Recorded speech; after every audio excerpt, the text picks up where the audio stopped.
সাবেক প্রধানমন্ত্রী শেখ হাসিনা সহ ৭ জনের বিরুদ্ধে গুমের অভিযোগ আন্তর্জাতিক অপরাধ ট্রাইব্যুনালে দায়ের করেছেন বিএনপির স্থায়ী কমিটির সদস্য সালাউদ্দিন আহমেদ। আজ মঙ্গলবার সকাল ১১টার দিকে ট্রাইব্যুনালে চিফ প্রসিকিউটর মোহাম্মদ তাজুল ইসলামের কাছে অভিযোগ জমা দেন তিনি। ক্ষমতাচ্যুত প্রধানমন্ত্রী শেখ হাসিনা ছাড়া অন্য অভিযুক্তরা হলেন সাবেক স্বরাষ্ট্রমন্ত্রী আসাদুজ্জামান খান কামাল, সাবেক পুলিশ মহাপরিদর্শক বেনজির আহমেদ, শহীদুল হক, সাবেক এসবি প্রধান মনিরুল ইসলাম, সাবেক ডিএমপি কমিশনার আসাদুজ্জামান মিয়া ও সাবেক সেনা কর্মকর্তা জিয়াউল আহসান।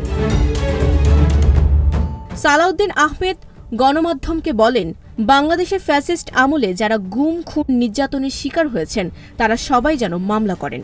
এছাড়া আন্তর্জাতিক অপরাধ ট্রাইব্যুনালে লজিস্টিক সাপোর্ট বাড়াতে সরকারকে আহ্বান জানান এবং বলেন সুবিচার নিশ্চিতের ব্যবস্থা করতে হবে।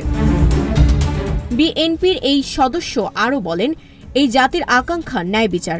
শুধু জুলাই আগস্ট নয়, বিগত আমলে যত মানুষ হত্যা ও নির্যাতনের শিকার হয়েছেন তাদের সবকিছুর বিচার হবে। এগুলো আমাদের প্রতিশ্রুতি। Sabikun Nahar Sadia, news flash 71।